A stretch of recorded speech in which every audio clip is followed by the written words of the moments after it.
여러분 반갑습니다. 선생님 질문 있습니다의 해커스자 권준영입니다. 자, 여러분들 오늘 주제는 커뮤니케이션, 소통이라고 하는 모든 기업들이 강조하고 도대체 그 뜻이 무엇인지 그 누구도 해명하지 못하는 그 마성의 역량에 대해서 같이 한번 얘기를 해보도록 하겠습니다.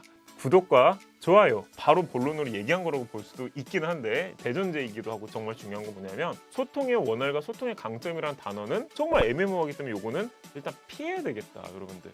제가 그걸 좀 우리 깔고 얘기를 좀 해보도록 하겠습니다. 뒤에 좀 정리를 해보도록 할게요. 기업들이 소통을 왜 강조하는가에 대해서도 좀 한번 생각해 볼 필요는 있겠다라는 생각이 듭니다. 자, 첫 번째는 일을 잘하고 뭔가 업무를 잘하는 사람들은 소통을 잘해. 그래서 소통이 우리한테는 엄청 중요해 라고 지금 얘기를 하고 있는 거예요. 그러니까 난 소통이 되게 중요하거든. 당신만의 소통 방식이 무엇인가요? 그걸 발휘한 경험이 있으신가요? 이걸 물어본 거다, 여러분들. 그런데 여기다 대고 소통의 강점이 있습니다, 소통을 원활하게 한 사람입니다는 질문을 반복한 거에 불과하기 때문에 득점할 포인트가 거의 발생하지가 않는다. 소통이라는 거는 그러면은 좀 회피하는 것도 하나의 방식이 되지 않을까, 여러분들 그렇게 생각할 수 있겠죠? 불가능하다. 왜냐면은 소통에 대한 해명을 직접 요구하는 경우도 많고 여러분들이 저 직무 역량이 있습니다 라고 주장을 할 때 큰 축을 차지하는 게 소통이기 때문에 그렇습니다. 따라서 여러분들 소통에 대해서는 반드시 저는 어떤 소통 역량을 중시합니다 라고 정리를 하고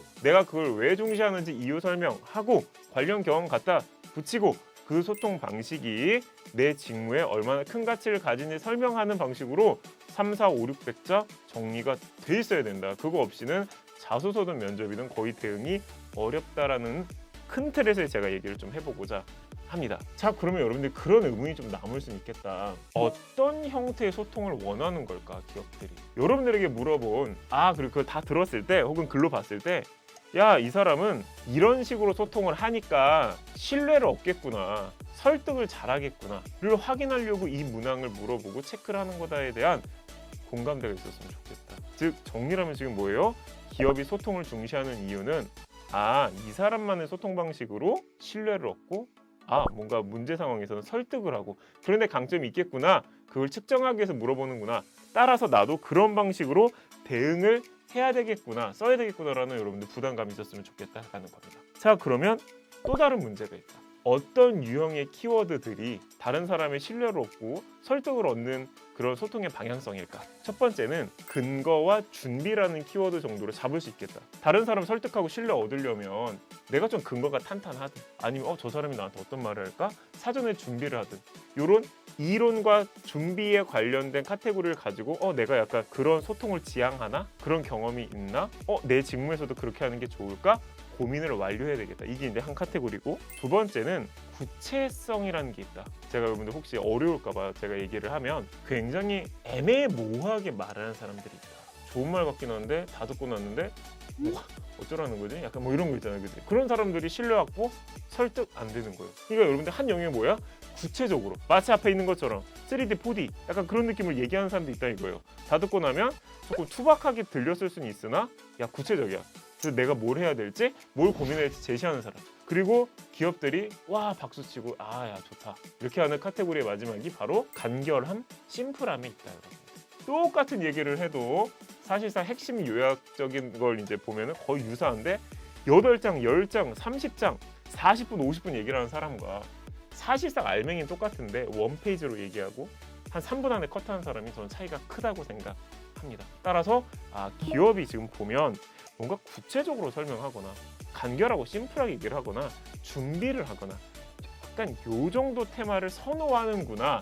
내가 혹시 그런 건 없을까? 그런 경우 없나? 이런 고민을 해봤으면 좋겠다라는 생각이 들고 굉장히 저 나름대로는 깨알 같은 그런 팁이다라고 생각을 했는데 여러분들도 그렇게 느꼈으면 좋겠다라는 생각이 듭니다. 지금 댓글을 남겨주세요. 자, 그러면 마지막으로 여러분들 어떤 경험을 쓰는 게 좋을까? 사실 따지고 보면 커뮤니케이션 쪽은 등장인물이 많은 학생스러운 경험이 제일 좋다, 여러분들. 커뮤니케이션은 대강 한 사람 지정해놓고 제가 그 사람하고 이렇게 해서 소통을 잘했습니다 주장을 하는 것보단 저는 어떤 소통을 지향합니다. 그 이유는 다음과 같습니다. 제가 어떤 에피소드에서 이 사람에게 동일한 방식으로 설득을 하고 신뢰를 확보했습니다.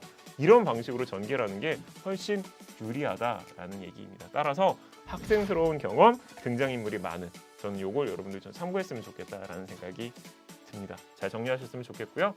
해커스잡 유튜브에 여러 여러분들 참고할 만한 자료 많이 올라오고 있는 거 알고 있을 거라고 생각합니다. 제 영상도 많이 봐주시고 다른 분들 영상도 많이 참고해 주시면 좋을 것 같습니다. 과거 영상에도 좋은 게 많이 있다 여러분들. 그래서 과거에도 이렇게 쭉쭉쭉 이렇게 내려야 되나? 이렇게 내리면 많이 있으니까 그것도 봐주시면 좋을 것 같습니다. 구독과 좋아요 혹시 안 누르신 분들 있으면 꾹꾹꾹 눌러주시면 좋을 것 같습니다. 저는 또 다른 여러 유형의 취업 관련 내용으로 다시 한번 여러분들과 인사할 수 있도록 하겠습니다. 오늘 고생 많았습니다. 다른 영상 통해서 만나도록 하겠습니다.